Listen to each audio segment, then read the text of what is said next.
এই তসবির অনেক ফজিলত রয়েছে।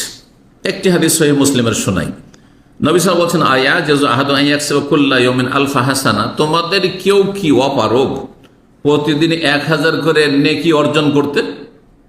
প্রতিদিন 1000 করে নেকি করতে পারবে না? পারবে না? না তোমরা অপারগ? জিজ্ঞেস করতে সাহাবায়ে কেরামদেরকে। তখন একজন বললেন, কাইফা ইয়াকসিবু আহাদুন আলফা হাসানা, কেমন ভাবে 1000 নেকি আমরা করব, বলুন তরিকা পদ্ধতি। কালা বললেন, ইউসাব্বিহু মিআতা তাসবিহ, 100 বার সুবহানাল্লাহ বলো, ফায়ুক্তুল আলফা হাসানা, 1000 নেকি লিখে দেওয়া হলো। আল্লাহু আকবার। ওয়া ইউহাত্তু আনহু আলফু খাতিয়া, আর 1000টি গুনাহ ঝরিয়ে ফেলে দেওয়া হলো, মাফ করে দেওয়া হলো। চিন্তা করুন আপনি। কিন্তু এগুলি সাগীরা গুনাহের ক্ষেত্রে যদি বড় গুনাহ করেন তাহলে তওবা করতে হবে, প্লাসের সাথে তওবা করলে আল্লাহ মাফ করে দেবেন। তওবা করছে না তাসবিহ করছে? তওবা শুধু পাঠ করা নাই, তওবা করা মানে এই পাপটি ছেড়ে দেওয়া, অনুতপ্ত হওয়া, আগামীতে প্রতিজ্ঞা করা যে আর করব না। যেমন কেউ ফজর পড়ছেন না, উদাহরণস্বরূপ, সবটাই পড়েন, 4টাই পড়েন, কিন্তু ফজর পড়েন না, সূর্য উঠিয়ে দিচ্ছেন, তাহলে এই পাপটি বন্ধ করেন, স্টপ। আর অনুতপ্ত হন যে খুব খারাপ কাজ, অন্যায় কাজ করছি আমি, আর আগামী যেন প্রতিজ্ঞা করেন এখন থেকে যে এই সামনে ফজর এসা পড়ে গেলাম, আমার এই ফজর থেকে মিস হবে না, জীবনও কোনোদিন মিস হবে না ফজর। কথা বুঝতে পেরেছেন?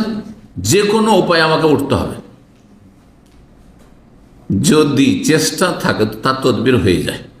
আপনার অধিকাংশ মানুষ বিবাহিত, পরিবার আছে, আপনার যখন ফজর হচ্ছে তখন আপনার ওইখানে সূর্য ওইটা বেশ 3 ঘন্টা আর দিন চলে গেছে, ঠিক না? স্ত্রী যদি বলে রাখেন, দেখো তুমি যে কোনো কাজে থাকে অ্যালার্ম লাগিয়ে রাখবে, আমার এই ফজরের টাইম এই সময়টা বাংলাদেশ টাইম, তুমি আমাকে কি করবে, সাথে সাথে কল দেবে, যতক্ষণ আমি জেগে না যাবো, ওইটা বসে না যাবে, যে উজু করতে যায় ততক্ষণ ছাড়বে না। তারপরে যদি জাগতে না পারেন বা আপনার স্ত্রী কোনোদিন ভুল লেগেছে, তাহলে আল্লাহ মাফ করবেন, কারণ আপনি আপনার সাধ্য মোতাবেক চেষ্টা করেছেন। ক্ষমতার বাইরে আল্লাহ কোনো দায়িত্ব দেন না।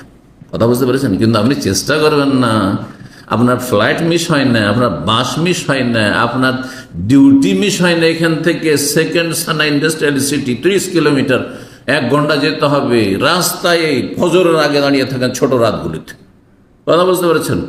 হ্যাঁ, বা বড় রাতগুলিতে তার জ্যাম হয়ে যায়। তো যে কোনো সময় নাইট ডিউটি, জেগে বসে রাত 2টা ডিউটি, তাও যেতে হবে, কারণ বেতন কাটতে দেওয়া যাবে না। কিন্তু জাহান্নামে চলে যায়, আমি গুনার বোঝা আমার চেপে যাক, কোনো অসুবিধা নেই। তাহলে আপনার ইমান কোথায়? দুনিয়ার এত ফিকির, পয়সার ফিকির, একটা পয়সা বেতন স্যালারি যেন মাইনাস না হয়, আর এদিকে যে জান্নাত থেকে বঞ্চিত হয়ে যাচ্ছেন, জাহান্নামে যেতে হচ্ছে, কোনো ফিকির কেন নেই? আল্লাহ তওবা করার তৌফিক দান করুন। 1000 নেকি পাবেন 100 বার সুবহানাল্লাহ বললে, আর 100টি গুনাহ মাফ হবে। সহিহ মুসলিমের হাদিস।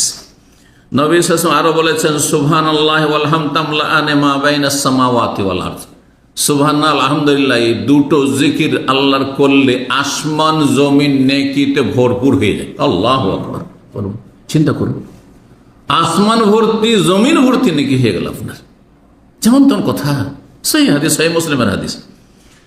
সহিহ মুসলিম আরেকটি হাদিস, লান আকুলা সুবহানাল্লাহ, আমি যদি সুবহানাল্লাহ বলি, আলহামদুলিল্লাহ, আলহামদুলিল্লাহ বলি, লা ইলাহা ইল্লাল্লাহ বলি, আল্লাহু আকবার, 4টি জিকির সবচেয়ে প্রিয় বাক্য আল্লাহর কাছে, সবচেয়ে প্রিয় বাক্য আল্লাহর কাছে এই 4টি।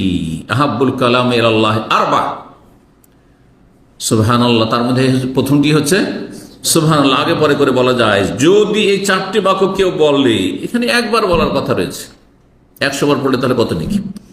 আহাব্বু ইলাইয়া মিম্মা তালাত আলাইহিশ শামস, আমার কাছে এই 4টি বাক্য একবার পাঠ করা বেশি প্রিয়, হ্যাঁ, বেশি গুরুত্বপূর্ণ।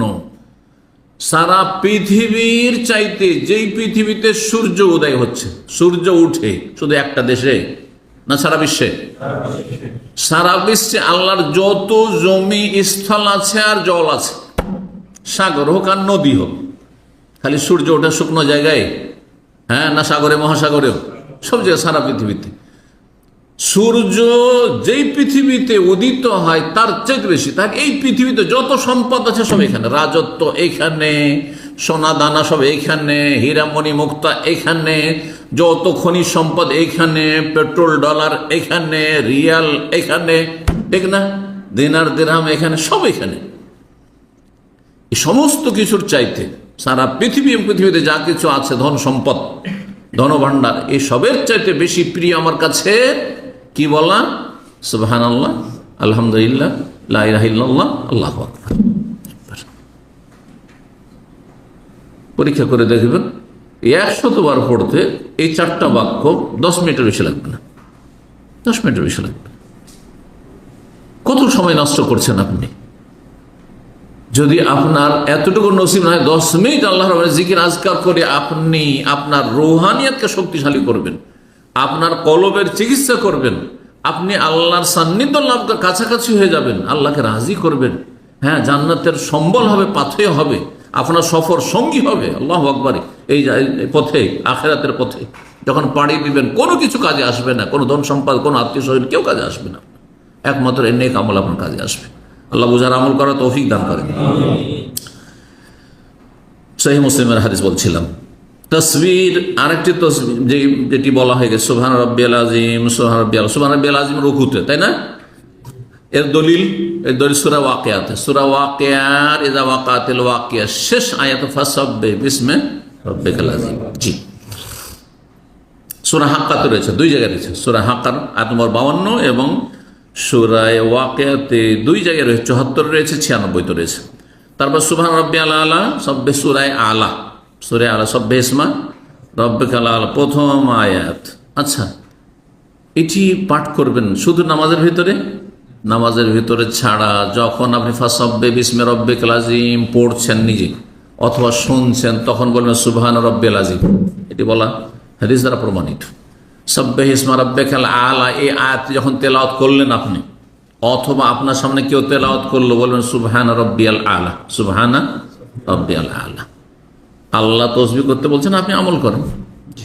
যদিও এই কাজটি হচ্ছে সুন্নত নফল, কিন্তু করবেন আপনি। নামাজের ভিতরে ফরজ, রুকু সিজদাতে, আর নামাজের বাইরে যখন সাব্বিহ ইসমা রাব্বিকাল আলা ওয়া ফাসাব্বিহ বিসমি রাব্বিকাল আযীম পড়ছেন, তখন এটি হচ্ছে সুন্নাত।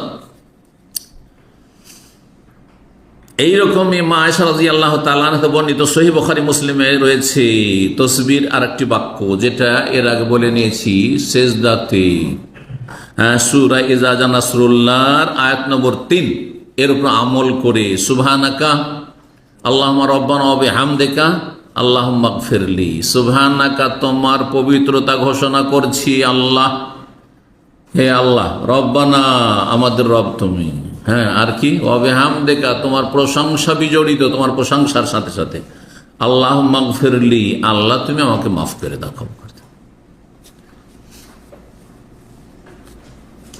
সহিহ মুসলিমে আরেকটি তসবির রয়েছে, তা হচ্ছে রাসূলুল্লাহ সাল্লাল্লাহু আলাইহি ওয়াসাল্লাম সম্পর্কে মা আয়েশা বলছেন, কানা ইয়াকুলু ফি রুকুইহি ওয়া সুজুদিহি, রুকু সিজদাতে এই তসবিটিও পাঠ করতেন। কখনো কখনো নবী সাল্লাল্লাহু আলাইহি ওয়াসাল্লাম সুবহান কুদ্দুসুন রব্বুল মালায়েকাতি ওয়ার রূহ, আপনি কখনো সুবহান রাব্বিয়াল আযীম, সুবহান রাব্বিয়াল আলা পড়েন, আর কখনো এটি পড়েন, কখনো যে এর আগে যেটি বললাম, হ্যাঁ, সূরা ইযা জা নাসরুল্লাহর উপর আমল করে সেটি পড়েন। আবার আরেকটি করতে পারেন, এটা একটা সুন্নতি আমল। আরেকটি হচ্ছে যখন আপনি দীর্ঘ সময় রুকু করবেন, একটু লম্বা রুকু করবেন, আপনার নিজের নামাজ, লম্বা সিজদা করবেন আপনি, তখন আপনি সবগুলি পড়তে পারেন।